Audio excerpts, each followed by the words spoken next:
ભગવત કથા એવું કહે છે કે માણસ એકવાર જાત્રા કરવા જાય પછી પોતાનું જીવન વનમાં વિતાવે અને જ્યાં મૃત્યુ આવે ત્યાં એને અર્પણ કરે અને તો એ પ્રભુના ચરણમાં જાય છે, એને જાત્રા કીધી છે. પણ આજનો વર્તમાન કલિયુગનો મનુષ્ય હું કે તમે આ શરીરના મોહ સંસારને છોડી શકતા નથી. કારણ એક ઈચ્છા પૂરી થાય ને ત્યાં બીજી ઊભી હોય છે.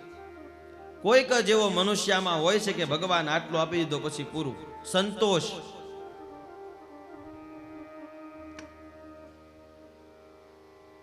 બાર વર્ષ પૂર્ણ થાય ત્યારથી મારી તમારી ઈચ્છાઓ જાગૃત થાય, સારું ભણી લઈએ, સારી સ્ત્રી મળે, લગ્ન કરીએ, અમારે ઘરે સારો પુત્ર થાય. ભગવાન ખાલી એક દીકરો આપી દો પછી કાંઈ નથી જોતું. દીકરો આપો એટલે તરત મોટો થાય પછી એને ન્યાય હવે પુત્ર વધુ આપી દો ને ભગવાન, એટલે દીકરાની બહુ જોતા જાય. માની તમારી બધાની વાત. ભગવાન દીકરાને એવું આવ્યું છે પારણિયું બંધાઈ ગયો, છોકરાને રમાડતા જાય, થાય ને. દીકરાનો દીકરો મોટો થાય 8-10 વર્ષનો હોય ત્યાં દાદા અને બાજી એમ કે હજી તારા લગ્ન જોવાના, તોય મોહ છૂટતો નથી. વિચાર તો કરો. દીકરાના અમારે ઘોડિયા હિચકવા છે એમ કે છે. એટલે મારી તમારી કોઈ દિવસ ઈચ્છા પૂર્ણ થતી જ નથી. અને જ્યારે જ્યારે તમારી ઈચ્છા પૂર્ણ થાય, તમને સંતોષ થઈ જાય કે બસ હવે જે છે એ મળી ગયું, ત્યારે જ પ્રભુ પદ મળે છે.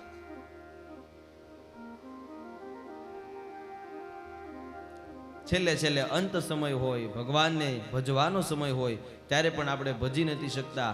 ત્યારે આપણને પછી આ બધું ટેન્શન છે, ઓહો એટલું બધું પાછરું છે, આ બધાનું શું થશે, કેમ જીવન ચાલશે. પ્રિયવ્રત રાજા બરિષ્મતી બંને વનમાં તપ કરવા ગયા છે. આ બાજુ આગનિદ્ર રાજાનું ચરિત્ર કહ્યું. પ્રિયવ્રતનો પુત્ર આગનિદ્ર પિતૃલોકની કામનાઈ કરી હિમાલય પર્વતે જઈ તપશ્ચર્યા કર્યું. પિતૃઓની તપશ્ચર્યા કરવાથી વરદાન મળ્યું. આ વરદાન જ્યારથી મળ્યું ત્યારેથી મને તમને પણ પિતૃ દ્વારા 3 વસ્તુની પ્રાપ્તિ થાય છે. જેમ પ્રિયવ્રતને થઈ, આમ મને તમને પિતૃઓ 3 વસ્તુ આપે છે, જે દેવો પણ આપી શકતા નથી. પરિવારમાં જો આ 3 વસ્તુ હોય તો સમજવું કે તમારી પર ખૂબ પિતૃઓની કૃપા છે, ખૂબ પિતૃઓના આશીર્વાદ છે. સંતતિ, સન્મતિ અને સંપત્તિ, આ 3 વસ્તુ હંમેશા પિતૃઓ આપે છે. અમે આ કર્મકાંડ કરીએ છીએ, વિધિ વિધાન કરીએ છીએ, પિતૃઓ યજ્ઞ પણ કરાવીએ છીએ, પણ લોકો અમારી પાસે આવીને એમ કે દાદા કઈક જોવો ને પિતૃ નડે છે. એ થોડા નડે. જીવતા જીવત જો તમારું સારું કરવા ઈચ્છા હોય તો મરી ગયા પછી તમને નડી રહીને કામ છે. હંમેશા તમારા પિતા, તમારા વડીલો, તમારા વડવા તમારું સારું જ જોતા હોય છે. એટલે પિતૃ કોઈ દિવસ કોઈને નડતા નથી. મગજમાં હોય તો પ્રેમથી કાઢી નાખજો.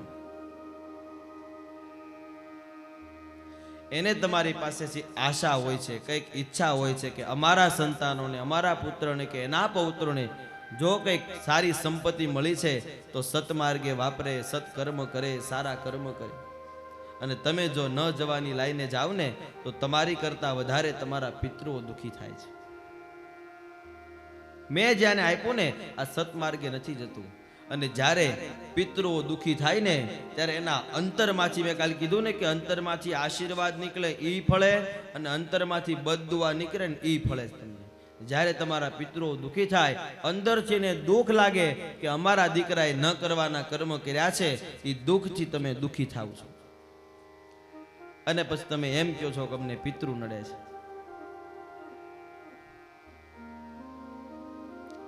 સંતતિ, સંતતિ કહેતા તમારા ઘરે સારા અને શ્રેષ્ઠ સંસ્કારી પુત્ર હોય તો માનવો કે આ પિતૃના દીધેલા છે. બીજું બતાવ્યું સંપત્તિ.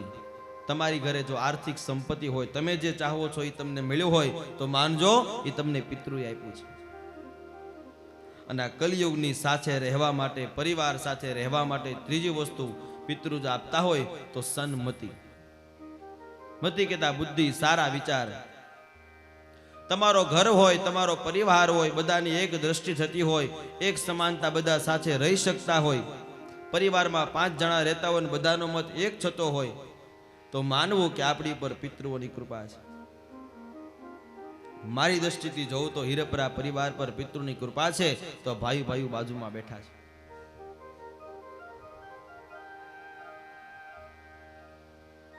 નગર ભાઈના દીકરાના લગ્ન હોય તો બાજુમાં સહકાર આપવા ઊભા નથી થતા. ઘણી જગ્યાએ જોયું છે, એનું કરી લેશે આપણે જોઈ છે.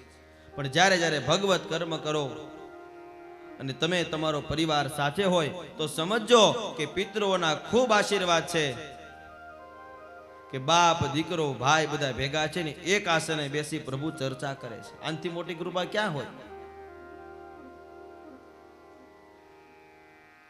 અહીંયા પ્રિયવ્રતના આશીર્વાદથી આજ સુધી અને મળતું રહેશે મને તમને પિતૃઓના 3 આશીર્વાદ. પ્રિયવ્રત રાજાને જ્ઞાન થયું, તપસ્યા કરી, એ પણ ચાલી નીકળે છે. તેમને ત્યાં નાભી રાજા થયા છે.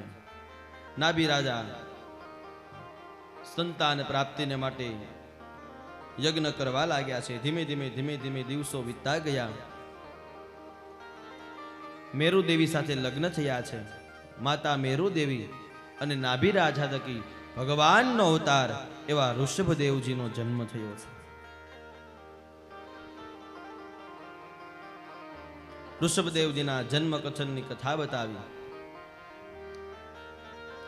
નાભી રાજા રાજ્ય કરતા હતા. આ સમયે ઇન્દ્ર 1 વર્ષ સુધી વૃષ્ટ ઋષિ નથી કરતા.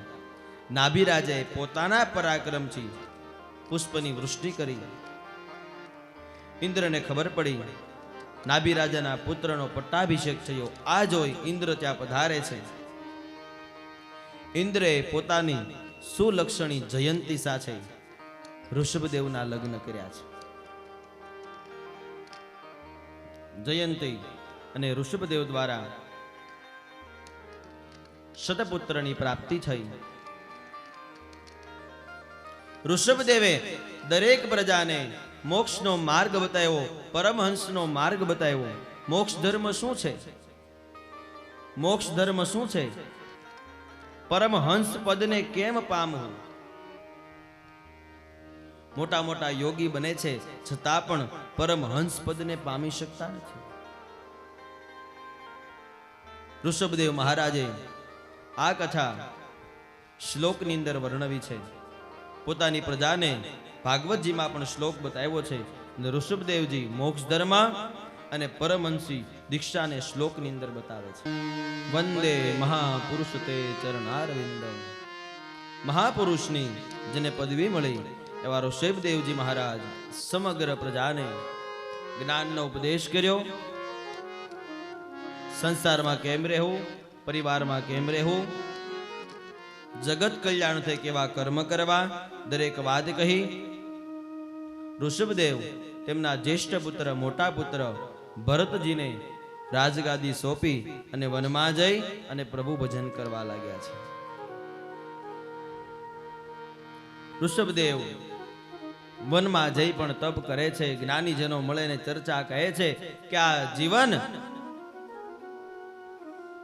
તો કાણાવાળા માટલામાં ભરેલા પાણીની જેમ છે. માટલું ભર્યું હોય, જળનું ભરેલું હોય, એમાં કાણું પડ્યું હોય અને ક્યારેય ખબર ન પડે કે માટલું ખાલી થઈ જાય, એવી જ આ મારી તમારી જીવનની લીલા છે.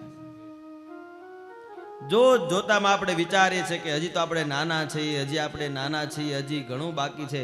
વિચાર તો કરો, કાલ ક્યારે ગઈ મને તમને ખબર પડી? ઋષભદેવજી 6ઠા અધ્યાયની અંદર બતાવે, 5મ સ્કંદમાં, કાલે ભજન કરશું, હજી ઘણા દિવસો બાકી છે, કાલે ભજન કરશું. આમાં કોઈ 50 નું થયું, કોક 70 નું થયું, કોક 80 પૈગું. ખબર પડી કેમ 80 ગયા? હે દાદા, આમ ને આમ કાલ વયા જાવ. હજી એમ થાય ને હજી કાલ લગ્ન છે, હજી આ છોકરા હામા હતા, હે એના છોકરા સામે આવી ગયા. ઋષભદેવજી સમજાવે છે, કાણાવાળા ઘડામાં પાણી જેમ ક્ષીણ થઈ જાય ને એમાં આયુષ્ય ક્ષીણ થઈ જશે. હજી તો આમ જુવાન લાગતા હતા, હજી હું જુવાન છું, હજી મને કાંઈ વાંધો નથી. જ્યાં ગઢપણ આવી ગયું, જેમ કોઈ વાઘણ સામે ઊભી હોય અને તરાપ મારે ને તમારો શિકાર થઈ જાય, આમ વૃદ્ધાવસ્થા આવી ગઈ, ખબર પણ ન પડી.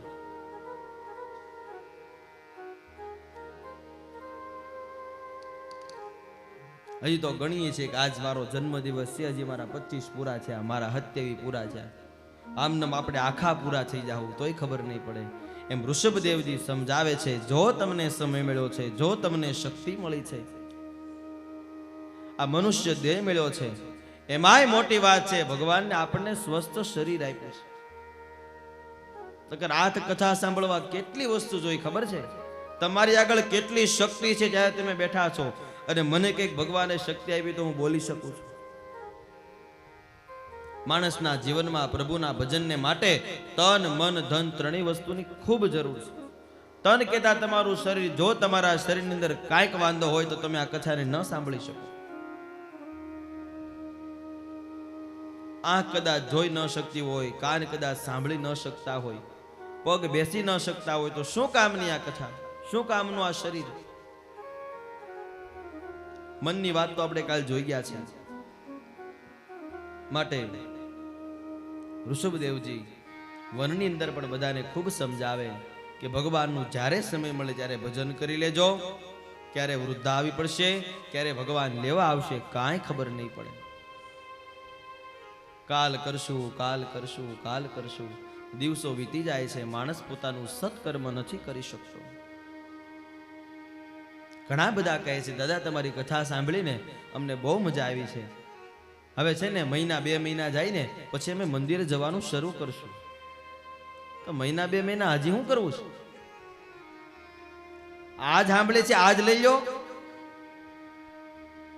નાનકડું એક દૃષ્ટાંત યાદ આવે છે, કદાચ વડીલોએ બધાએ નામ સાંભળ્યું છે. લાખો ફુલાણી નામનો રાજા હતો. રાજાને ઘણા વર્ષો વીત્યા પછી વૈરાગ લાગે છે. કઈ રીતે? ટૂંકમાં બતાવી દઉં. રાજા પોતાનું નગરની અંદર વેશ પલટો કરી જોવા જાય છે કે મારી પ્રજા સુખી તો છે ને, ક્ષેમ કુશળ તો છે ને. વેશ પલટો કરી જોવા ગયો. રાજા સવારે નીકળ્યો ને સાંજે ઘરે આવે છે, પણ જે સ્ફૂર્તિમાં, જે આનંદમાં નીકળ્યો હતો ને એવો જ નિરાશ થઈને પાછો આવે છે. આવીને લમણે હાથ દઈને બેસી જાય છે. રાણી કહે છે, મહારાજ આ સંધ્યાકાળ, સાંજનો સમય છે, લમણે હાથ દઈને કેમ બેઠા છો? લાખો ફુલાણી કહે છે, આજ મારી પ્રજા બહુ દુખી છે, હું જોઈને નિરાશ થયો છું. કોઈની પાસે પહેરવા માટે વસ્ત્ર નથી, કોઈની પાસે ખાવા માટે અન્ન નથી, કોઈને રહેવા માટે ઘર નથી, અને આપણા મહેલમાં મોટા મોટા ધનના ભંડાર પડ્યા છે. રાણી, મને એક સારો વિચાર આવ્યો છે કે 8-10 દિવસની અંદર શું થઈ જશે મને તમને કઈ ખબર છે? 8-10 દીમાં આપણે વયા ગયા તો આપણે કોઈને આપી ન શકીએ ને આ બધું પડ્યું રહેશે. રાણી છે ને, સમજવા જેવી વાત છે. રાણી પતિવ્રતા નારી હતા, ખૂબ જ્ઞાની હતા. રાજાને વાત કરી, મહારાજ જો તમે કંઈક દેવા ઈચ્છતા હો ને તો મારી વાત સાંભળો. તમે તો ક્યાં ઠેઠ 8-10 દીની વાત કરો છો, પણ આ સંધ્યાકાળ થયો છે, કાલ સવારે સૂર્ય ઉગશે કે નહીં ઉગે મને તમને ક્યાં ખબર છે? દેવું હોય તો અત્યારે આપી દો, સવાર પડે ત્યાં બધું આપી દો. બંને આવી ભગવત ચર્ચા કરે છે. તેની 16 વર્ષની દીકરી સાંભળે છે, જ્ઞાની હતી. આવી નમસ્કાર કરે, પિતાજી માફ કરજો, માતા મને તમે માફ કરજો, મારે તમને બે વાત કેવી છે. હું તમારી કથાને, તમારા સત્સંગને સાંભળું છું. પિતાજી તમારે જો કંઈક દેવું હોય તો તમે તો હજી 8-10 દીની વાટ જોવો છો. માતા તમે તો હજી કાલ સવારે સૂર્ય ઉગવાની વાત કરો છો. 16 વર્ષની કન્યા કહે છે કે આંખના પલકારામાં શું થઈ જશે મને તમને ક્યાં ખબર છે? એક આંખનો પલકારો થાય પછી સામે ઉગાડો ને પાછું હું હોય કોને ખબર? ત્રણેય ભગવત ચર્ચા કરે છે. એવામાં મહેલમાં એક દાસી કચરો વાળે છે. દાસી આ બધું સાંભળે. દાસી જ્ઞાની હતી. થયું કે મારે પણ હજી આમાં કંઈક બે બોલ દેવા છે, બે વાક્ય મારે કહેવા છે. દોડતી દોડતી સાવણીનો ઘા કરીને કીધું, મહારાજ માફ કરજો, નાના મોઢે મોટી વાત કરું છું, પણ તમારી ચર્ચાને હું સાંભળું છું. તમે તો 8-10 દિવસની વાત કરો, રાણી સાહેબા સવારે સૂર્ય ઉગવાની વાત કરે, બેની બા આંખના પલકારાની વાત કરે. રાજા કહે તારે હવે શું કહેવાનું? દાસી કહે છે, સુંદર વાક્ય કહે, સાંભળો, આ નાભીથી ઉઠ્યો પ્રાણીઓ, પછી હોજાણે હો કેમ. શું કીધું? ગંગા સતી પાનબાઈ ભજનમાં લખી જાય કે માણસ 21,600 શ્વાસ રોજના લે છે. લઈ છે ને? નાભીથી ઉઠ્યો પ્રાણીઓ, પછી હોજાણે હો કેમ. આ શ્વાસ હું અત્યારે લઉં છું, મૂકું છું, તમે લ્યો છો, મૂકો છો. આ એકવાર શ્વાસ લેવાયો અને પછી ઈશ્વરની ઈચ્છા હોય, ભગવાનની ઈચ્છા હોય તો એ પાછો બેસે ને આમ ને આમ સીધો વયો જાય. દાસી કહે છે, જો તમારે કંઈક દેવું હોય, જો તમારે કંઈક સત્કર્મ કર્યું હોય તો જ્યાં સુધી આ માયલાની અંદર પ્રાણ છે ત્યાં સુધી ભરો. બાકી તો આખો દિવસ ભજન કરીએ છીએ, લઈએ છીએ, ન લેવાનું કર્મ કરીએ છીએ અને માણસનું જીવન વીતી જાય છે. આજ ઋષભદેવજી સમજાવે છે કે સાંભળો, વન પ્રજા, તમારી પાસે સમય, શક્તિ, શરીર મળ્યું હોય તો ભગવાનનું ભજન કરી લો. આ બાજુ પ્રભુનું ભજન કરી લે. ઋષભદેવજી મહારાજ સ્વર્ગધામ ગયા છે. ભરતજી અહીંયા પોતાનું રાજ્ય ચલાવે છે. ધીમે ધીમે ધીમે ધીમે દિવસો વીતતા ગયા. વિશ્વરૂપની કન્યા પંચજની સાથે ભરતજીના લગ્ન થયા છે. તેમના દ્વારા 5 સુતપુત્ર થયા છે. સુમતિ, રાષ્ટ્રભૃત, સુદર્શન, અવર્ણ અને ધૂમ્રકેતુ. 5 પ્રકારના સંતાન થયા છે. ભરતજી ખૂબ અગ્નિહોત્ર છે. આગળ વારસાગતમાં જે રાજાએ કર્યું એવું જ પગલું ભરતજી ભરે છે. ધીમે ધીમે ધીમે ધીમે દિવસો વીત્યા. દીકરાના લગ્ન થયા, ઉંમર થઈ. ભરતજી વનની અંદર જાય છે પ્રભુનું ભજન કરવાને માટે. સાંભળજો, અંત અવસ્થાની અંદર પણ તમારું જીવન બદલી શકે છે એ આ કથા મને તમને સમજાવે. ભરતજી વનમાં ગયા, ભગવાનનું ભજન કરવા લાગ્યા. રોજ જાગે, નદીમાં સ્નાન કરે, આશ્રમ બનાવ્યો એમાં બેસી ભગવાનનું ભજન કરે અને દિવસ વિતાવે. હવે કથા કહે છે, એક દિવસની વાત છે. ભરતજી સવારના પહોરમાં જાગી, નદીએ સ્નાન કરી પરવારી વૃક્ષ નીચે બેઠા છે, ભગવાનનું ભજન કરે છે. એવામાં એક કૌતુક દેખાય છે. ક્યાંથી ક્યાં મને તમને ભગવાન લઈ જાય છે, આ કથા કહે છે. ભરતજી સમાધિમાં બેઠા છે, ભગવાનનું ભજન કરે છે. એવામાં એક હરણનું બચ્ચું, એની કથા અહીંયા કીધી છે. એક હરણી ત્યાં આવે છે. હરણીને સંપૂર્ણ ગર્ભ છે અને નદીએ જળ પીવા આવે છે. આ હરણી નદીમાં જળ પીતી હતી. એવામાં ત્યાં જંગલ અને વનમાંથી સિંહની ગર્જના થાય છે. સિંહની ગર્જના થઈ, ભરતજીની આંખ ખુલી, ગર્જના થઈ અને હરણી બીવા લાગી કે હમણાં આવીને સિંહ ખાઈ જશે, મારી નાખશે. એટલે હરણી જોરથી કૂદકો મારીને ભાગવા લાગીને એવામાં પેલો જે પૂર્ણ ગર્ભ હતો એને ગર્ભ સરી જાય છે, પ્રસવ થઈ જાય છે અને હરણી ભાગી જાય છે. આ હરણીનું બચ્ચું નદીમાં પડ્યું. તરત ભરતજીનો ત્યાં આંખ ગઈ. દોડતા દોડતા હરણના બચ્ચાને હાથમાં લઈ લીધું અને પોતાના આશ્રમે આવ્યા. અહીંયાથી ભરતજીનું જીવન બદલાય છે.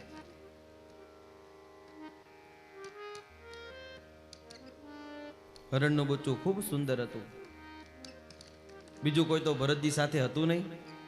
વિચાર કરે, આને હું પાળીશ, આની સાથે રાખીશ, આની હું સેવા કરીશ અને મારો સમય વીતશે. ધીમે ધીમે ધીમે ધીમે સમય ગયો. હરણીનું બચ્ચું ધીમે ધીમે મોટું થયું. સાંભળજો, ભરતજી રાજાનો અંત સમય આવે છે અને રાજાને પછી આ હરણમાં આસક્તિ થાય છે. સવારે જાગે ને તરત પેલા હરણને ગોતે, ક્યાં છે, ક્યાં છે? ખાધું હશે કે નહીં, પાણી પીધું હશે કે નહીં, કોઈને લઈ તો નથી ગયું ને. અંત સમય વૃદ્ધાવસ્થા આવી, હરણને ભરતજી છોડતા નથી. એક સમયની વાત છે, રાત્રિ કાળ થઈ. ભરતજી સવારે વહેલા ઉઠ્યા, જોયું તો હરણ દેખાતું નથી. રાત્રિ કાળમાં એક આખું હરણનું ટોળું આવે છે. હરણને થયું, આ બધા તો મારી જેવા છે, મારે આની સાથે રહેવાય. આ ભરત તો મારી જેવો નથી, આમ વિચારી હરણ ત્યાંથી નીકળી ગયું. હરણના ટોળા સાથે રાજા એકલો થયો. સવારે જાગ્યો, હરણ હરણ હરણ હરણ. જોજો કથા કહે છે, તમને આધ્યાત્મિક સમજાવે છે. હરણ હરણ નામ બોલતા બોલતા એના દુઃખમાં ભરતજીનો મૃત્યુ થાય છે, જીવ જાય છે. અંત સમયે હરણનું ભજન કરતા હતા, હરણનું મનન કરતા હતા. ભગવાન એને બીજો જન્મ હરણનો આપે છે. કથા કહે, અંત સમયે જેને યાદ કરશો, જેનું નામ લેશો, એની તમને પ્રાપ્તિ થશે. કથા કહે છે, હરણ હરણ કેતા જીવ ગયો. 7 જન્મ એને હરણના લેવા પડ્યા છે. કેટલા? એક વખત હરણ બન્યા, બીજી વાર મૃત્યુ થયું, બીજી વાર હરણ બન્યા. આમ 7 જન્મ સુધી એને હરણ બનવું પડ્યું છે.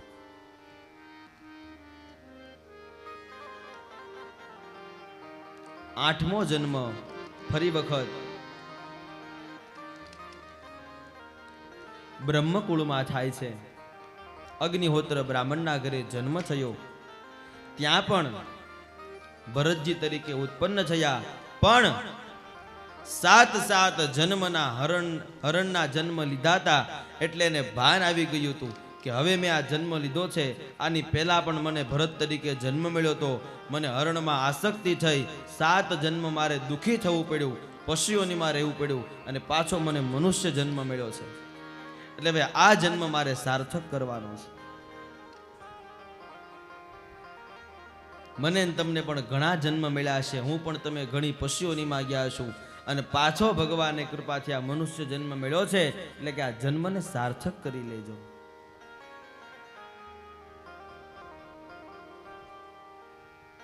સમય વીતતો જાય. પણ ભરતજી જોજો, આ એક કલિયુગની પરિભાષા છે. તમે બહુ બધા ભજનમાં વૈયા જશો ને, બહુ ભજનમાં, એટલે શું કે ખબર, આ ગાંડો છે. તમે જોયું હશે,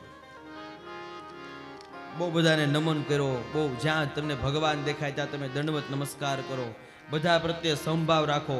કોક તમને કાંઈક તમે એને કાંઈ કહો નહીં ને આ કલિયુગમાં, એટલે તમને ગાંડો ભગત ગણશે. આ ગાંડો ભગત છે. આને કંઈક 5 શબ્દ કહી દે ને તો હામો નથી બોલતો, આને ખોટું નથી લાગતું. પણ ઘણા બધા એવા ભગત થયા છે જે તમારી મારી સૃષ્ટિને જોવે છે, તમારી મારી વિચારધારાને જોવે છે, પણ જીવન સાર્થક કરવું છે એટલે બોલીને એની વાણીને બગાડતા નથી. અને આપણે એમ સમજીએ છીએ કે આને કઈ ખબર નથી પડતી. એવું જ અહીંયા ભરતજી સાથે થયું છે. સમય વીતતો ગયો, ભાઈઓ સાથે રહે છે, પિતાજી સાથે રહે છે, પણ બહુ જીવ જંતુનું ધ્યાન રાખે, મનુષ્યનું ધ્યાન રાખે, વનસ્પતિનું ધ્યાન રાખે. આ બધા કર્મ કરે ને ત્યારે પિતા એને ઉપનામ આપે છે, આ તો જડ જેવો થયો છે. એટલે બીજા જન્મમાં એનું જડ ભરત એવું નામ પડે છે. ભણવા મોકલે, ત્યાં પણ ભગવાનનું ભજન કરે. બીજા ભણાવે, સાહેબ નહીં તે ભગવાનનું ભજન કરાવે. બીજા બધા પાઠ ભૂલવાડી દે. ઋષિ મુનિઓ સાથે રહે, એને બધું ભૂલવાડી દે, ભગવાનનું ભજન કરાવે. ઘરમાં બધાને ધીમે ધીમે ધીમે ધીમે સંસારમાંથી મુક્ત કરવાનો પ્રયાસ કરે. પણ જ્યારે જ્યારે તમને કોઈક સત્ય કહે ને ત્યારે એ સાચું નથી લાગતું. આજ ભરતજીના પરિવારને સત્ય સાચું નથી લાગ્યું. કીધું આ કાંઈ કામનો નથી, એક કામ કરો, આપણું ખેતર છે ત્યાં એને મોકલી દો.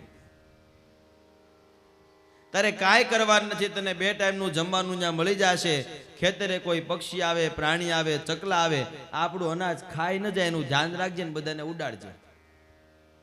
એટલું તો કામ લાગશે. ભરતજી વાંધો ને ન્યા જાય, ન્યા મોકલા. સાંભળજો, એને તો બધામાં પ્રભુ દેખાય છે. ચકલા ચણવા આવે તોય કે આ પ્રભુનું રૂપ છે, તમે તારે ચણો ખાઈ જાઓ. રામ કી ચીડિયા રામ કા ખેત, ખાઈયો ચીડિયા ભર ભર પેટ. બધું રામનું છે. તમે ચકલીમાંય મને રામ દેખાવ છો, ધાન્યમાંય રામ દેખાવ છો, પેટ ભરીને ખાઓ, આનું જે થવું હોય થાય. ઘરવાળાને ખબર પડી કે આ ખેતરમાં આપણું ઊંધું વાળે છે, એટલે ભરતજીને ઘરેથી કાઢી મૂકે છે. ભરતજી તો બધું સમજતા હતા, પણ પરિવાર, સમાજ, ગામ એને કોઈ ઓળખી ન શક્યું. છેલ્લે ભગવાન એને શરણું આપે છે. ભરતજી વનમાં જાય છે, ભગવાનનું ભજન કરે, તપ કરે, પશુ પક્ષીઓ પ્રાણીઓ વનસ્પતિ બધાની સેવા કરે અને પોતાનું જીવન વિતાવે. કથા કહે છે કે હે રાજન, અહીંયા ભરતજીની પણ જન્મ કથનની કથા બદલાય છે. એક સમય છે, સવારનો દિવસ ઉગ્યો છે, બાજુના ગામની અંદર ભીલોનો રાજા આ માતાજીનો યજ્ઞ કરે છે. પહેલાના સમયની અંદર બલિ ચડાવવાનો નિયમ હતો. યજ્ઞ કરો એટલે જે માતાજી જેવા માતાજી એને બલિ ચડાવવામાં આવે અને પછી યજ્ઞનો સ્વીકાર કરે. આ વખતે માતાજી દ્વારા એવું કહેવાયું હતું, બ્રાહ્મણો દ્વારા એવું કહેવાયું હતું કે તમે યજ્ઞ કરો છો તો આ યજ્ઞની અંદર તમારે કોઈ નરની બલિ ચડાવવી પડશે. સંપૂર્ણ નર હોય આની તમારે બલિ ચડાવવી પડશે. ભીલોનો રાજા સિપાહીને મોકલે કે જાવ, સુંદર રૂષ્ટ પુષ્ટ શરીર વાળો માણસ દેખાય ને એને ગોતી આવો, આપણે એની બલિ ચડાવવાની છે. સિપાહીઓ આવે છે અને એમાં બરાબર ભાગ્યવશાત જડભરતજી દેખાણા. જોજો, ઈશ્વર ઉપર ભરોસો મૂકી દેજો, દેવ પર ભરોસો મૂકી દેજો એટલે તમારું કામ ઈ કરશે. જડભરતજીને આવીને ચોખ્ખી વાત કરી સિપાહીએ કે અમારો રાજા યજ્ઞ કરે છે, એમાં માતાજી યજ્ઞની બલિની અંદર નર બલિ માગે છે. અમે કોઈ તમારે જેવો રૂષ્ટપુષ્ટ પુરુષ ગોતવા નીકળ્યા છીએ અને અમને તમે મળ્યા છો, તમને અમારે બલિ ચડાવવા લઈ જવાના છે, હાલો અમારી હારે. જડભરતજી કહે છે કાંઈ વાંધો નહીં, હાલો, જેવી તમારી ઈચ્છા, મારી બલિ આપી દો. જડભરતજી સિપાહીની સાથે જાય છે. સિપાહીઓ પકડીને લાવે છે. જડભરતજીને જોતા ભીલોનો રાજા પણ આનંદમાં આવી ગયો કે ના, બહુ સરસ, જેવા નરની બલિ આપી તેવો નર મળી ગયો છે. બે હાથ પકડી ભરતજીને ઉભા રાખવામાં આવે છે. સામે ભગવતી શક્તિનું સ્વરૂપ માં મહાકાલીનું સ્વરૂપ ધારણ કર્યું છે. ભરતજીને તિલક કર્યું, પુષ્પની માળા પહેરાવી. હવે આનો જીવ જવાનો છે, આને પેટ ભરીને ખવડાવો. ભરતજીને સારા સારા ભાવતા ભાવતા ભોજન આપવામાં આવે છે. સામે મહાકાલી માતાની મૂર્તિ છે. માં શક્તિનું સ્વરૂપ છે. મહાકાલી, મહાલક્ષ્મી, માં સરસ્વતી, આ ત્રણની જરૂર આપણા જીવનમાં છે. આમાંથી એક પણ ન હોય ને તો હું તમે જીવી ન શકીએ. કઈ રીતે? મહા સરસ્વતી છે, આપણે વાણી છે. જો તમારી પાસે બોલવાનું ભાન ન હોય, સામેવાળા વ્યક્તિને સમજાવવાનું ભાન ન હોય તો તમે જીવન જીવી ન શકો. મહાલક્ષ્મી, જો તમારી પાસે કલયુગમાં સંપત્તિ ન હોય, આર્થિકતા ન હોય તો તમે આગળ ન વધી શકો. અને મહાકાલી છે એ શક્તિનું સ્વરૂપ છે. ધંધાકીય ક્ષેત્ર કરવાની, પરિવાર સાથે આગળ વધવાની જો શક્તિ ન હોય તો તમે આગળ કંઈ ન કરી શકો.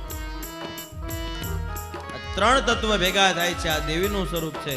સામે જડભરતજીને મહાકાલી માતાની મહાન મૂર્તિ દેખાય છે. છેલ્લે જડભરતજીને થાય છે કે હવે મારું મૃત્યુ નિશ્ચિત છે અને જો હું આ ભીલોના રાજાને કહીશ કે મને છોડી દે, મને છોડી દે, મને જવા દે, આ તો જવા દેવાનું નથી. છેલ્લું શરણું માતાજીનું મળ્યું છે. પ્રાર્થના કરી કે હે માં, જો તમારું ભજન કર્યું હોય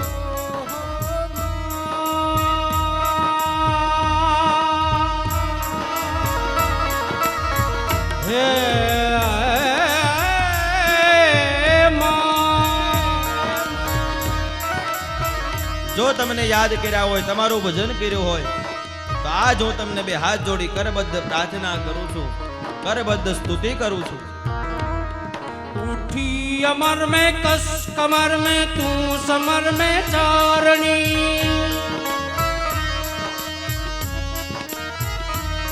देता डमर में खड़क कर में रण नगर में डारणी. हे मां,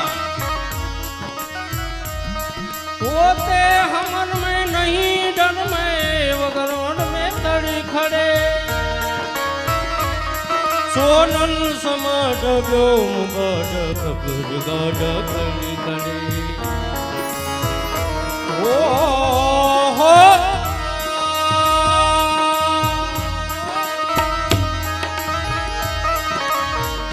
માતાજીની સ્તુતિ ભરતજી કરે છે કે જો મેં તમારું ભજન કર્યું હોય, જો તમારામાં શ્રદ્ધા રાખી હોય, જો તમારામાં વિશ્વાસ રાખ્યો હોય તો મને આમાંથી બચાવો. મારે હજી તમારું ભજન કરવું છે. શરીર માટે તમારી પાસે આ પ્રાર્થના નથી મૂકતો, પણ તમારા ભજનને માટે હજી કંઈક તમારું ભજન કરવું છે, હજી તમને યાદ કરવા છે, તમારા ગુણગાન ગાવા છે. એવી પ્રાર્થના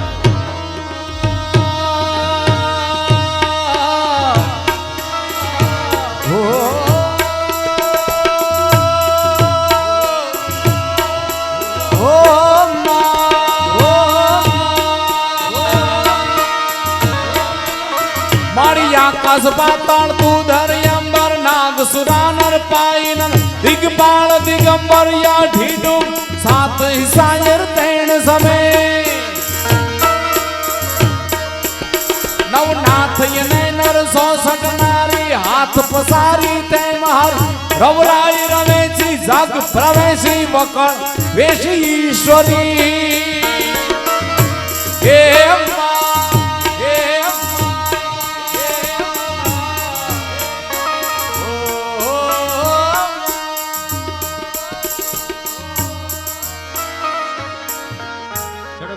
માતાજીની સ્તુતિ કરી. માં મહાકાળીનું સ્વરૂપ મૂર્તિમાંથી પ્રકાશ રૂપે બહાર આવે છે. જડ ભરતજીનું છેદન કરવાનું હતું, એ જગ્યાએ ભીલોના રાજાનું છેદન થયું છે. કથા કહે છે ત્યારથી આ બલિ પ્રથા બંધ થઈ છે અને માતાજીને જેમ આપણે ભગવાનને ભોગ ધરીએ છીએ એમ નિવેદ ધરવામાં આવે છે. જડ ભરતજી ત્યાંથી પાછા ચાલતા થયા, પાછું ભગવાનનું ભજન કરવા લાગ્યા. બીજી એક ઘટના જડ ભરતજી સાથે બને છે. થોડો સમય ગયો, સવારનો પહોર છે, ભગવાનનું ભજન કરે છે. એવામાં ત્યાં રહુગણ નામનો રાજા નીકળે છે. કોઈ ઋષિ પાસે એને જ્ઞાન લેવા માટે જવું છે. પહેલાના સમયમાં રાજાઓ પાલખીમાં જતા હતા. 4 સિપાહી જતા હતા, એમાંથી એક સિપાહીને કંઈક વાગે છે અને એ સિપાહી ત્યાં ખંડિત થાય છે. 3 સિપાહીને રાજા કહે છે તમારી જેવો કોઈ પુરુષ ગોતી આવો અને પછી આપણે આગળ વધીએ. એવામાં સિપાહીને જડ ભરતજી મળે છે. વાત કરી સાંભળો, અમારા રાજા છે, એને મેં પાલખીમાં લઈને જઈએ છીએ, એક માણસ ઘટે છે, આવશો? જડ ભરતજી કે વાંધો નહીં, મારે તો તમે કયો ઈ કામ કરવાનું છે. પાલખી હાથમાં લીધી. રહુગણ નામનો રાજા અંદર છે, જોજો જ્ઞાન લેવા માટે જાય છે. જડ ભરતજી પાલખી તો લીધી, પણ ધ્યાન કઈ આગળ કે રાજા ઉપર કે નહીં, જમીન ઉપર છે. શું કામ? વનમાં છે, જંગલમાં છે, મારા પગેથી કોઈ કીડી ન મરી જાય, કોઈ નાનું જીવ ન મરી જાય, મારા પગથી પૃથ્વીને વધારે વજન ન લાગે, આટલી બધી ભક્તિ.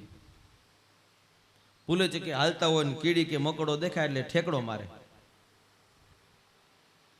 રાજા રહુગણ અંદર પાલખીમાં હલવા લાગે. શું કરે છે?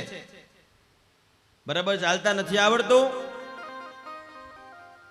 રાજા રહુગણ શબ્દ બોલે છે, કેવો હૃષ્ટપુષ્ટ છે, કેવો જાડો છે, બરાબર ચાલી નથી શકતો. એક શબ્દ ભરતજીના મુખમાંથી નીકળે છે, હે રાજન,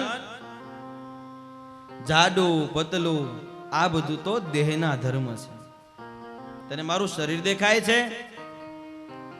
એક વાક્ય સાંભળતા રાજા રહુગણ બોલ્યો, એક વનમાં રહેવા વાળો માણસ, પાલખી ઉપાડવા વાળા માણસના મુખમાંથી આવા શબ્દ?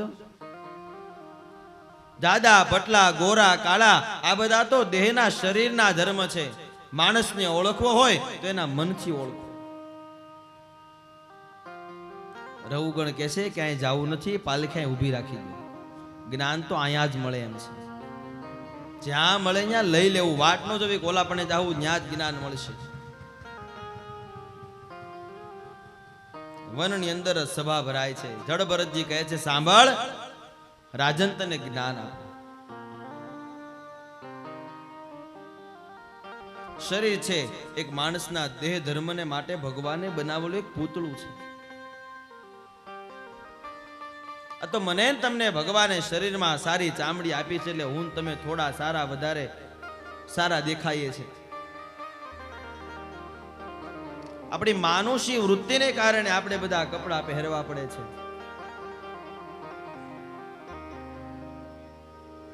જડભરતજી રહુગણને શરીરની પારમાર્થિકતા સમજાવે છે. જેમ સપનને વિશે માણસ સંપત્તિ જુએ છે અને જાગ્રત થયા પછી કાંઈ નથી દેખાતું, એમ જ પુરુષે આ બધું જ રજોગુણી જાણવું. સપનું આવે ને એમાં મોટા ધનના ઢગલા મળી જાવ હોય, સવાર થાય ને હાથમાં કાંઈ ન હોય, એમ જ તમારે તમારા જીવનને જાણવું. આવું જડભરતજી બતાવે છે. જ્ઞાને કરી માયાનો સંગ છોડી દેવો, મુક્ત સંગ કરવો, પંચમ સ્કંદમાં 11મા અધ્યાયમાં બતાવે છે. તમારા જે 6 વૈરી છે આને જીતી અને આત્મ સ્વરૂપ જાણવું. વૈરી કોણ? કામ, ક્રોધ, લોભ, મદ, મોહ, ઈર્ષા, માયા, આ 6 આપણા વેરી છે. આ 6 ભેગા થઈને જ આપણને ન કરવાનું કર્મ કરાવે છે. એ 6 ને જો તમે જીતી લો, એની દોરી તમે હાથમાં પકડી લો, હું કહું ત્યારે જ હાલવાનું. હું ધારું તો જ ક્રોધ આવવો જોઈએ, હું ધારું તો જ મને ઈર્ષા થવી જોઈએ, હું જો ધારું તો જ મને અભિમાન થવું જોઈએ. તમારી ઇન્દ્રિયો તમારાથી ચાલવી જોઈએ, પણ ઇન્દ્રિયો આપણને ચલાવે છે ને આપણે એમ ચાલીએ છીએ. 6 શ્વાસન ઇન્દ્રિયોને જીતી શોક, મોહ, રોષ, અદેખાય આ બધાનો ત્યાગ કરવો જોઈએ. ધર્મનું આચરણ કરી ગુરુ કહે તેમ ભગવાનનું એકાંત સ્થળે જઈ અને જપ અને ભજન કરવું જોઈએ. અહીંયા જડભરતજી ભવાટવીનું વર્ણન પણ બતાવે છે. સંસારની અંદર 6 રીપુ રહેલા છે. માણસ આ સંસારમાં ભ્રમણ કરતો કરતો દુખી થાય છે અને સુખી પણ થાય છે. જંગલમાં જાય ને જેમ કાંકરા ખૂચે, જીવ જંતુઓ કરડે, તડકો લાગે, જળ મળતું નથી, દાવાનળ સળગે છે, માર્ગ સૂઝતો નથી, પીવા માટે પાણી મળતું નથી, સાપ વીછી આદિ કરડે છે. આ બધું માણસને પરિવારમાં રહી પણ આ બધું દુઃખ મળે છે. ધન મેળવવા માટે સારો વેપાર કરે છે, રસ્તામાં બધા કઠણ બધા પ્રયાસો આવે છે. ભગવાન કઠણ પ્રશ્ન મને તમને જીવનમાં પૂછે છે અને દુખી થઈ અને આપણે એના જવાબ આપવા પડે છે. જ્યાં સુધી જીવનમાંથી પ્રાણ ન જાય ત્યાં સુધી માણસને આ બધું જ દુઃખ ભોગવવું પડે છે. રાજા રહુગણને આ જ્ઞાન ઉપદેશ આપી રાજા રહુગણ કહે છે, તમારા જ્ઞાનને સાંભળી ખૂબ જ સંતુષ્ટ થયો છું, આજથી મને વૈરાગ લાગ્યો છે. ભરતજીને નમસ્કાર કરી રહુગણ પોતાના સ્થાને ગયો છે. આ બાજુ ભરતજી પાછું ભગવાનનું ભજન કરવા લાગ્યા છે. સમય વીતતો ગયો. કથા કહે શુકદેવજી મહારાજ કહે, ભરતજી ભગવાનની કીર્તિથી ભગવાનનું ભજનથી પોતે પણ સ્વધામ ગયા છે. અને આ ભરત આખ્યાનને અહીંયા શુકદેવજી મહારાજ પૂર્ણ બતાવે છે. જે નદીઓ આપણને આ દેખાય છે બધાના કંઈક ને કંઈક પુણ્ય કર્મ કીધા.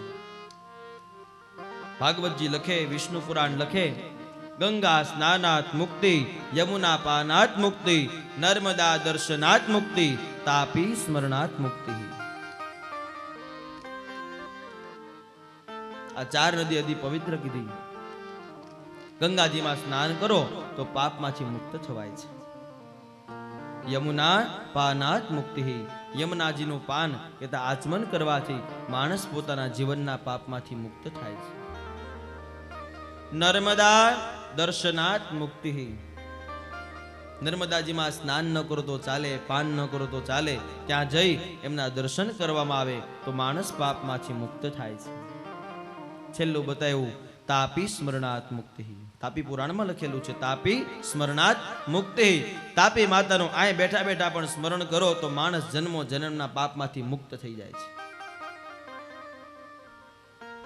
પણ કલિયુગનો મારા ને તમારા સંસારનો રિવાજ એક એવો છે કે તમારી પાસે જે વસ્તુ હોય ને એની તમને કિંમત ન હોય.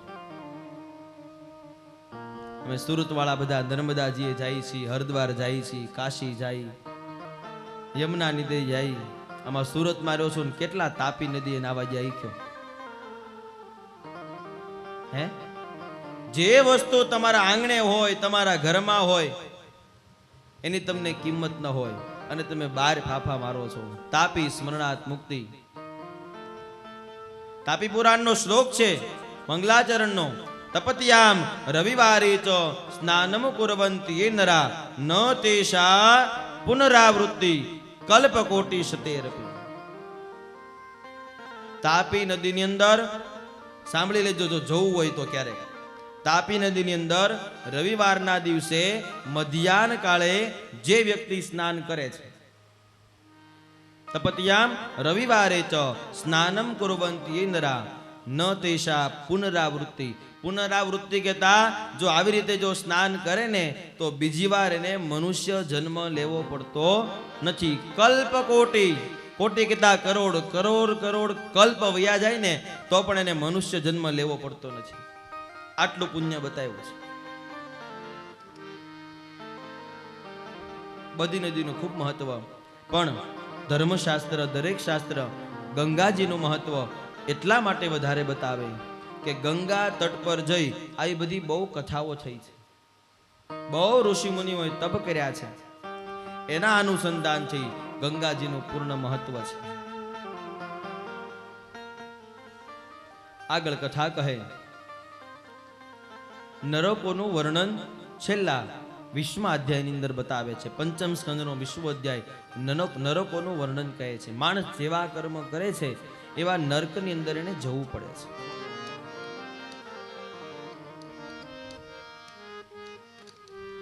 ગ્રહોની સ્થિતિ બતાવી. સૂર્યમંડળની સ્થિતિ ભાગવતજી કહે 9 ગ્રહો રહેલા છે, એની આજુબાજુમાં 9 ગ્રહો રહેલા છે. કુલ મળી 45 દેવોનું આ ગ્રહ મંડળ છે. સૂર્ય ચંદ્ર બંને તેજ સ્વરૂપ ત્યાં શોભાયમાન છે. દરેક ગ્રહ અલગ અલગ પોતાની સ્થિતિઓ બદલે છે, એમ માણસનું જીવન પણ બદલાય છે. જ્યોતિષ શાસ્ત્ર છે એ ભાગવતથી અલગ અલગ શાસ્ત્ર છે, પણ જ્યોતિષ ખોટું છે એમ કોઈથી ન કહી શકાય. જ્યોતિષ છે તે સત્ય છે, ગ્રહો છે તે પણ સત્ય છે. અને જેમ ગ્રહ મારા ને તમારા જીવનમાં ફરે છે એમ મારું ને તમારું જીવન પણ બદલાય છે. આ વાત પણ સત્ય છે.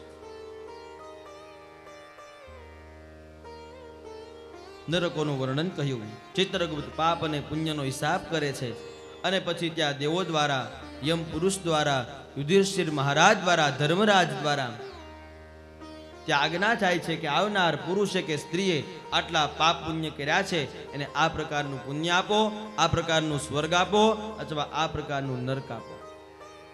એ મને તમને ઉપર જઈને મળે છે. યાદ રાખજો, ટકોર મારી કહું છું, જરૂર ને જરૂર મારા ને તમારા નામના ચોપડા ખુલવાના છે. પહેલા પાને હેડિંગ લાગી ગયું છે. વિશાલ દાદા, રમેશભાઈ, હીરાપરા પરિવારનો આ વ્યક્તિ, બધાના હેડિંગ લાગેલા છે કે રાહુ એટલે તમારો ચોપડો આમ નીકળશે. હાલો હું કરીને આવ્યા છે, તૈયાર રહેજો. જે જે કર્મ મેન તમે કર્યા છે એ આપણે ત્યાં ભોગવવાના છે. નરકોનું વર્ણન કહી કુંભીપાક, અંધતા મિશ્ર, લોહિતાદ, કાળસૂત્ર, સંપ્રતાપન, અવિશ, કાકોલ આવા અલગ અલગ પ્રકારના નરકો બતાવ્યા છે. અલગ અલગ એના સ્થાન બતાવ્યા છે. નરકના સ્થાનની પૂર્ણાહુતિ કરી સુખદેવજી મહારાજ આ પંચમ સ્કંદને પૂર્ણ બતાવે છે. 20મો અધ્યાય પૂર્ણ, પંચમ સ્કંદ પૂર્ણ. આવો સૌ સાથે મળી 5મા સ્કંદની ખૂબ સરસ જ્ઞાન સ્કંદ આને કીધો છે. જડભરતજી, ઋષભદેવજી, જે રાજા થયા બધાએ જ્ઞાન આપ્યું છે. દેવ નથી, સંત નથી, સાધુ નથી, ગુરુ નથી, છતાં પણ જ્ઞાનની વાણી આપી છે. એવા રાજાઓની વાણીને આપણે સાંભળી આ વાણી આપણે સૌ સાથે મળી પંચમ સ્કંદ ભગવાનના ચરણમાં અર્પણ કરીએ. કાયેન વાચા મનસેન્દ્રિયેર્વા બુદ્ધ્યાત્મના વા પ્રકૃતિ સ્વભાવા કરોમિ યજ્ઞં સકલં પરસ્મૈ નારાયણાયેતિ સમર્પયામિ નારાયણાયેતિ સમર્પયામિ.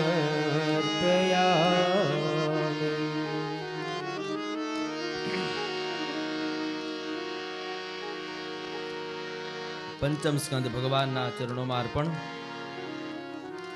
છઠ્ઠા સ્કંદની અંદર પ્રવેશ કરીએ. સુખદેવજી મહારાજ છઠ્ઠા સ્કંદની કથા કહે.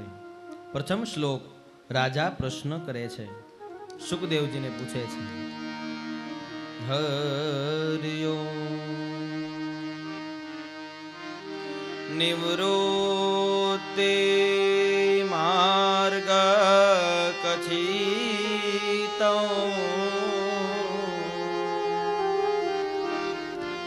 આદો ભાગવતી કથા ક્રમ યોગ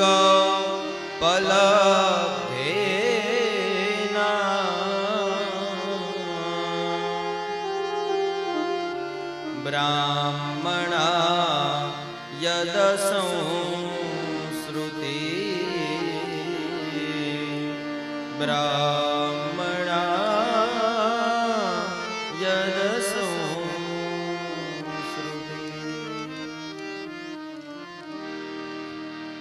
રાજા સુખદેવજી મહારાજને પ્રશ્ન કરે છે કે મહારાજ, અંતકાળ નજીક હોય અને એકવાર હરિના નામનો ઉચ્ચાર કરવાથી શું પદની પ્રાપ્તિ થાય છે, કયા ફળની પ્રાપ્તિ થાય છે, આની મને કથા કહો. ખૂબ સરસ, મારે તમારે સમજવા જેવી આ કથા આવી છે. છઠ્ઠા સ્કંદની શરૂઆત સુખદેવજી મહારાજ કહે છે, સાંભળ રાજન, અંત સમય હોય ને પ્રભુનું નામ લ્યો તો શું મળે છે. કાન્યકુબ્જ નામનો દેશ છે, એમાં એક અગ્નિહોત્રી અજામિલ નામનો બ્રાહ્મણ રહે છે.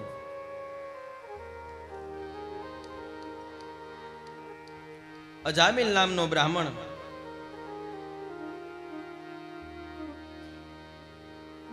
લગ્ન થયા, દિવસો વીત્યા, ધીમે ધીમે ધીમે ધીમે પોતાનું કર્મ કરે છે. પણ અહીંયા ભાગવત કથા એવું કહે છે, માણસ છે ને હંમેશા કર્મથી મહાન છે. તમે મને જોવો છો, તમે એકલા હું બ્રાહ્મણ છું ને સાંભળો છો, એ વાત જરૂર સાચી નથી. પણ હું બ્રાહ્મણ છું અને હું મારું કર્મ નિભાવું છું તો તમે સાંભળો છો, નકર હમણાં ઉભા છે ને વૈયા જાઓ. તમે કદાચ વૈશ્યના દીકરા છો પણ તમારું કર્મ બ્રાહ્મણ જેવું છે તો મારી પણ ફરજ પડે છે કે તમને પગે લાગવું જોઈએ. હંમેશા માણસના કર્મની મહાનતા જોવામાં આવે છે. અજામિલ બ્રાહ્મણ છે, જન્મથી બ્રાહ્મણ છે, વર્ણથી બ્રાહ્મણ છે, પણ કર્મથી બ્રાહ્મણ નથી. ભગવાનનું ભજન ન કરે, ભગવાનનું કીર્તન ન કરે, સાધુ સંત બ્રાહ્મણની સેવા ન કરે, પોતાનો નિત્ય કર્મ ન કરે. માણસ જો પોતાનો નિત્ય કર્મ કરે તો જ બીજાને આપી શકે. આમે રોજ તમારા આંગણે આવી અને તમે પગે લાગો તો તમને એમ છે કઈ નહીં મળતું હોય? હે? તમે કોઈ સાધુને પગે લાગો છો, તમે કોઈ બ્રાહ્મણને પગે લાગો છો, અમારે આશીર્વાદ આપતા 100 વાર વિચારવું પડે છે. શું કામ?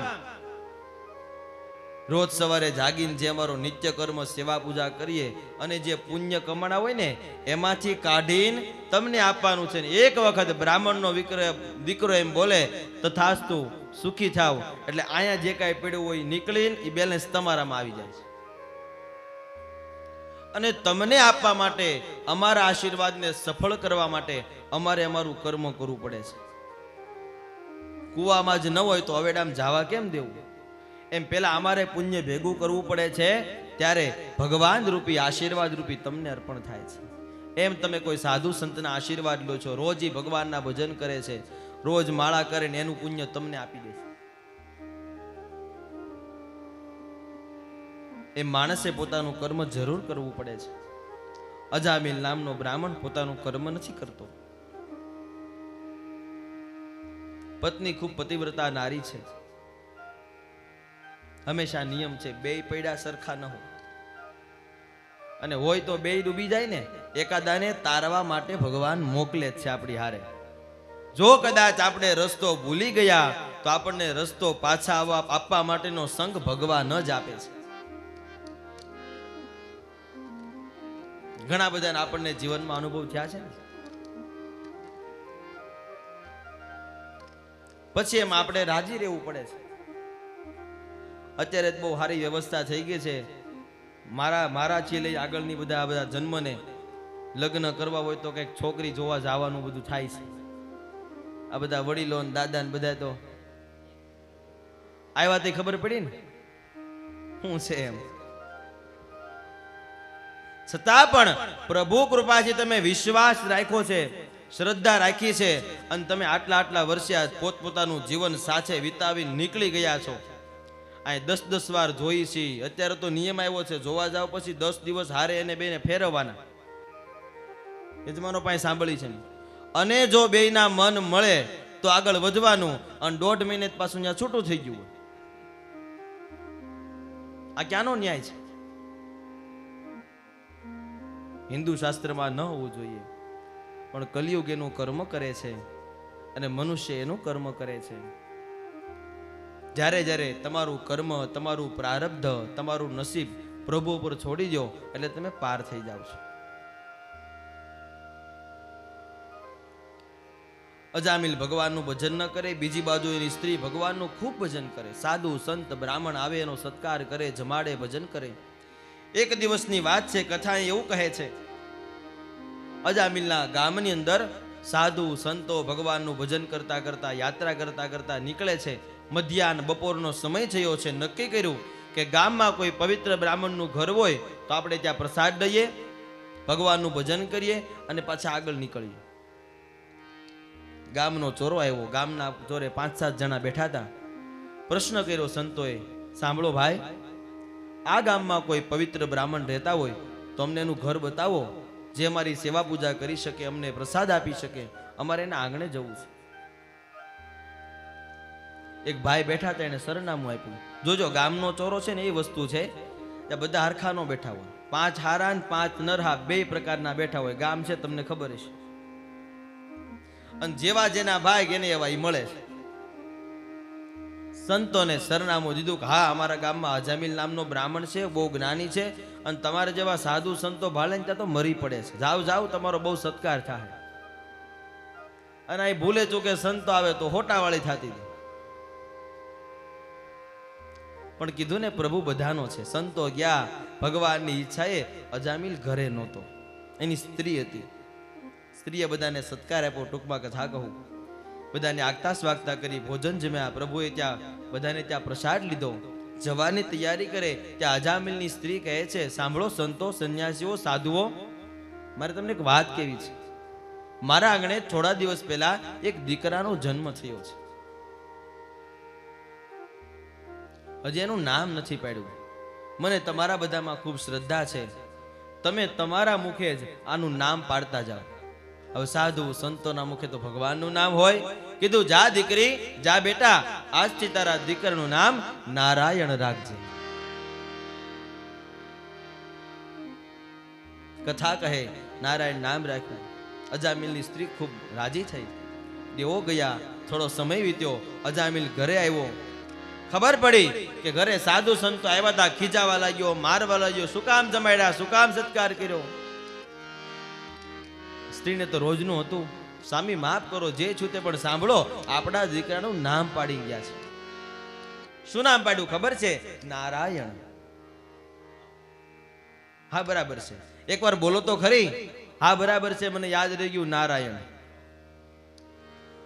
અજામિલની સ્ત્રી કહે છે કાંઈ નહીં તો કાંઈ નહીં, પણ હાલતા ચાલતા ભગવાન નો આવે તો કાંઈ નહીં, એને દીકરો તો યાદ આવશે ને. નારાયણ નારાયણ કરીને બોલાવશે ને.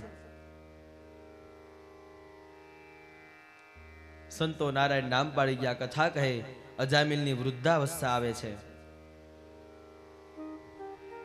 ખાટલાવશ થાય છે, ખૂબ દુખી થાય છે. શું કામ? આખી જિંદગી પાપ કર્મ કર્યા છે.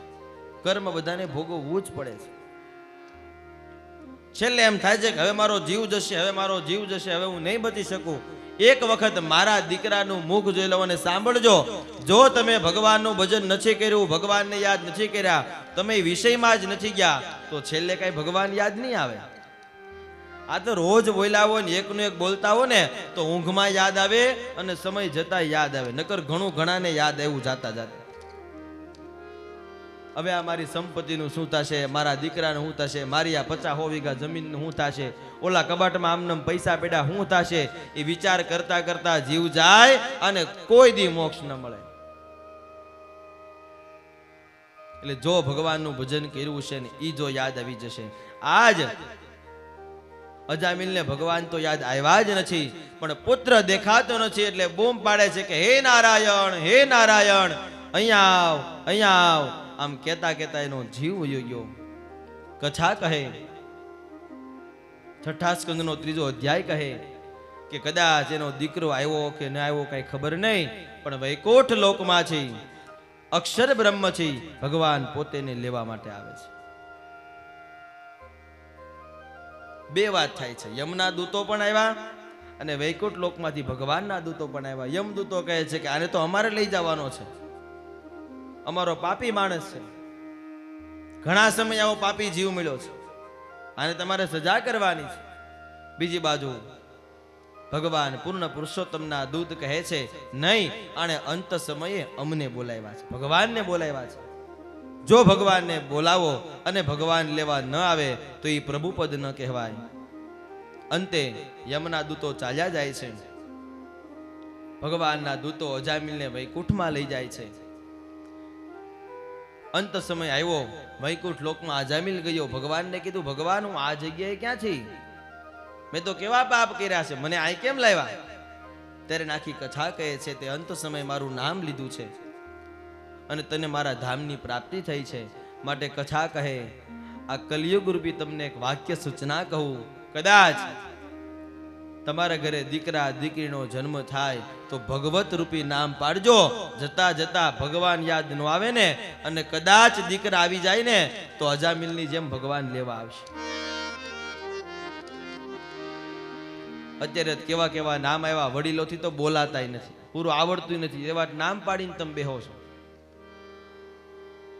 નામનો કંઈક અર્થ હોય એવું નામ પાડો કે જે નામ લેવાથી કંઈક તમને પ્રાપ્તિ થાય.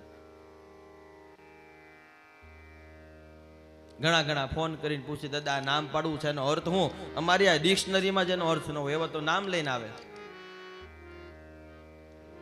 કેમ ભેગું કરવું? માટે કથા કહે નામનું પણ મહત્વ છે અને ખાલી જો નામને જોઈને ચાલો તો પણ મહત્વતા નથી. ભગવાન બે વાત કહે છે, પરસ્પર ભેદ અભેદ બંને વાત છે. એકલા નામને પકડીને ચાલો કે મારા બાપાએ મારું નામ નારાયણ રાખ્યું છે અને મારું નામ તો નારાયણ છે, હવે હું સુખી છું, હું ભગવાનનું સ્વરૂપ થઈ ગયો કેવા, મારે કઈ કરવાની જરૂર નથી, એમ જીવન જીવો તોય નકામું છે. પણ ગુરુજી એક સાખી કીધેલી, લક્ષ્મી વેચે લાકડા, ધનપાલ માગે ભીખ, અમર હતો તે મરી ગયો ભલો ઠનઠન પાય. નાની એવી દ્રષ્ટાંત દંતકથા છે. રાજા રાણી બંને રહે છે. રાજાનું નામ ઠનઠનપાલ છે. હવે આપણી ભાષામાં જોવા જઈએ ઠનઠનપાલ કોને કહેવાય? જે હાવ પૈસા વગરનો આવડે કે ને હવે ઠનઠન ગોપાલ થઈ ગયા, કાંઈ વધ્યું નથી. ઘણા સમય રાણીને વિચાર આવ્યો એક વખત, જોજો આને કો વિચાર કહેવાય. હવે આવડો મોટો રાજા આની યારે હું રહું, કોક મને નામ પૂછે તો મારે કેવું હું મારા રાજાનું નામ, મારા પરમેશ્વર પતિનું નામ ઠનઠનપાલ છે? આની યારે ન રહેવાય, નીકળી જવાય. રાણી નીકળી ગઈ, સમજવા જેવી વાત છે ખાલી. આગળ ગઈ, પછી મનમાં શું હતું? નામ. કોનું નામ શું છે? આગળ ગઈ, એક સ્ત્રી લાકડા વેચતી હતી. હું તમને દ્રષ્ટાંત એટલા માટે કહું છું કે ખાલી નામને પકડીને કોઈ દિવસ જીવન નહીં જીવતા. લાકડા વેચતી હતી. આ રાણી કહે છે, બેન તારું નામ શું છે? તો કે મારું નામ લક્ષ્મી છે. હવે સાક્ષાત લક્ષ્મી નામ છે, જેને પૈસાનું રૂપ આપવામાં આવ્યું છે, અને એ લાકડા વેચે છે. છતાં પણ રાણીને સમજાણું નહીં કાંઈ. આગળ ગઈ, કાંઈ વાંધો નહીં. એક ભિખારી મળે છે, ભિક્ષા માગે છે. એ બધી વાત પછી તારું નામ શું છે ઈ કે? ભિખારી કહે છે મારું નામ ધનપાલ છે. ધનનો પતિ હોય ને એને ધનપાલ કહેવાય, આ તો ભીખ માગે છે. રાણી કે આમાં કઈ સમજાતું નથી. છતાં પણ હજી પાછી ન વળી, પાછી આગળ ગઈ. એમાં એક સ્મશાન યાત્રા જતી હતી.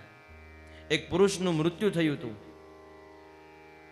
સ્મશાન યાત્રામાં અંદર માણસો હતા. એને પૂછ્યું કે આનું નામ શું હતું? આ ભાઈ ગુજરી ગયા એનું. કે આનું નામ તો અમર હતું. અમર કોને કહેવાય? જેનું કોઈ દિવસ મૃત્યુ ન પામે, અને અમર કહેવાય. નામ સાંભળતા રાણીની આંખ ઉઘડી ગઈ. નામની અંદર કાંઈ મહત્વતા ખાલી હોતી નથી. લક્ષ્મી વેચે લાકડા, ઓલો ધનપાલ માગે ભીખ. આ અમર હતો એ મરી ગયો, આપણે પાછો ભલો ઠનઠન પાલ. રાણી પાછા આવીને રહેવા લાગી. માટે કથા મને તમને સમજાવે. અજામિલની કથા પરથી એક જ મારે તમારે જ્ઞાન લેવાનું છે. અંત સમય આવે પ્રભુનું ભજન કરો. બીજી વાત, લોકો અમને ઘરે બોલાવે છે, ગયા છીએ અમે. માતા કે પિતાનું વૃદ્ધનું મૃત્યુ નજીક હોય એમ લાગે, ડોક્ટરે કીધું હોય 2-3 કલાક છે, અને લોકો અમને ઘરે બોલાવે છે કે વેદ મંત્ર ભણો, ઉપનિષદના શ્લોક બોલો, ગીતાજીનું વાંચન કરો. આ સમયે જો જીવથી ભગવાનનું ભજન ન થતું હોય તો તમારે એની બાજુમાં બેસી અને ભગવાનનું ભજન કરવાનું છે. એને માયામાંથી છોડાવવાનો છે અને પ્રભુ તરફ લઈ જવાનો છે. જો એના કાનના દ્વારથી પણ ભગવાનનું સ્મરણ સંભળાઈ જશે ને તો જરૂર એને મુક્તિ મળશે. દરેક પ્રત્યે મૃત્યુ સમયે આવો ભાવ રાખજો, એવું કથા કહે છે. અજામિલનું અદ્ભુત આખ્યાન કહ્યું. સુખદેવજી કહે છે, હે પરીક્ષિત રાજન, અજામિલના આખ્યાનથી આગળ તને કથા કહું. જેણે જેણે ભગવાનના કર્મ કર્યા છે એને કેવા કેવા ફળ મળ્યા છે, અને શું ભગવાન પાસેથી એને ભોગવવું પડ્યું છે એની કથા કહે છે. દેવરાજ ઇન્દ્રએ પણ ભગવાનનું ભજન નથી કરી શક્યા, ભગવાનનું અર્ચન નથી કરી શક્યા. એને પણ ઘણા ઘણા સમયે, અલગ અલગ સમયે બ્રહ્મ હત્યાઓના પાપ લાગ્યા છે. માણસ ગમે તે ઊંચાએ હોય અને પોતાનું કર્મ ભૂલી જાય છે ત્યારે એને ફળ ભોગવવું પડે છે. સુખદેવજી મહારાજ પરીક્ષિત રાજનને નારદજી અને અંગિરા ઋષિનું સમન્વય થાય છે, બંને વચ્ચેનો સત્સંગ થાય છે, તે કથા પણ કહે છે. અંગિરા ઋષિને નારદજી દ્વારા ઉપદેશ મળ્યો, તમે પોતે જ્ઞાની છો, ભગવાનનું ભજન કરો, શ્રદ્ધાથી ભગવાનનું યજન કરો, અને તમારું જે તમને ઋષિપદ મળ્યું છે આને સાર્થક કરો. સુખદેવજી મહારાજ કથાને કહે છે. આગળ આ ભગવત ચર્ચાની કથાની અંદર વૃત્રાસુર નામના રાક્ષસ ની કથા આવે છે. તે ભગવાનની સ્તુતિ કરે છે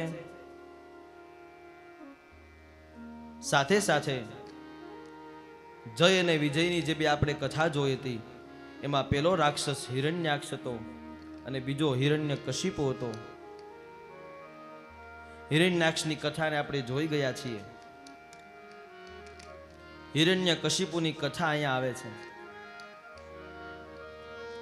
પણ કથામાં જતા જતા આપણે સત્રની પૂર્ણાહુતિ તરફ પહોંચી ગયા છીએ. કથાનો નિયમ એવો છે, કથાના ત્રીજા દિવસે ભગવાન નૃસિંહનું પ્રાગટ્ય થવું જોઈએ અને ભગવાન વામનજીનું પ્રાગટ્ય થવું જોઈએ. આપણી પાસે કથાના સમયના સત્રના 2 દિવસ છે. કથાના ન્યાયને આપણે નહીં તોડીએ. અહીંયા વ્યાસપીઠ પરથી જે કથા છે એ જ દિવસે લેશું. પણ હિરણ્યકશિપુના જન્મની કથા અને ભગવાન વામન પ્રાગટ્યની કથા સાંજના સત્રમાં આપણે 2 દેવને પ્રગટાવવાના છે. જે કાંઈ કથા છે તમને હું ખુલ્લા મનથી કહીશ.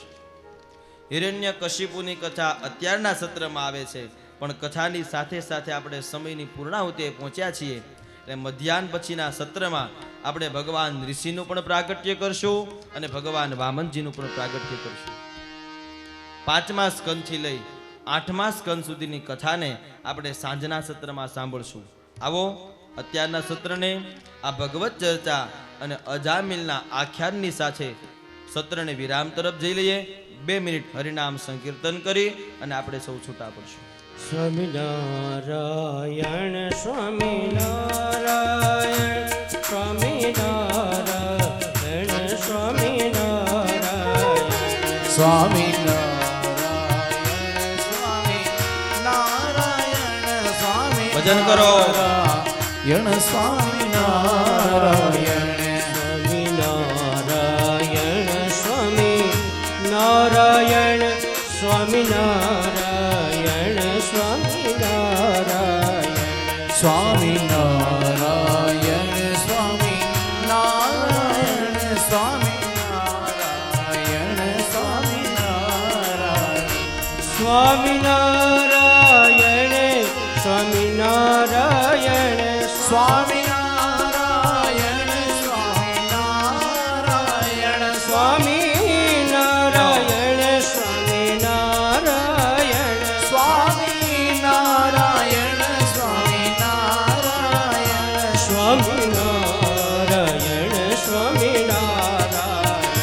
સ્વામિનારાયણ સ્વામિનારાયણ સ્વામિનારાયણ તાલી કે સાથ સ્વામિનારાયણ સ્વામિનારાયણ સ્વામિનારાયણ સ્વામિનારાયણ સ્વામિનારાયણ સ્વામિનારાયણ સ્વામિનારાયણ સ્વામિનારાયણ સ્વામિનારાયણ સ્વામિનારાયણ સ્વામિનારાયણ સ્વામિનારાયણ સ્વામિનારાયણ સ્વામિનારાયણ તાલી કે સાથ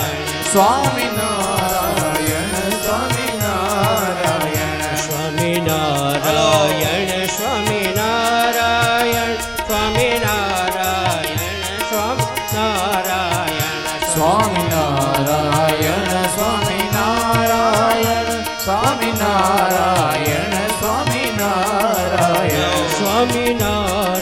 સ્વામિનારાયણ સ્વામિનારાયણ સ્વામિનારાયણ સ્વામિનારાયણ સ્વામિનારાયણ સ્વામિનારાયણ સ્વામિનારાયણ ભગવાન ભાગવત ભગવાન કી જય દ્વારિકાધીશ ઈશ કી જય સદગુરુદેવ દેવ કી જય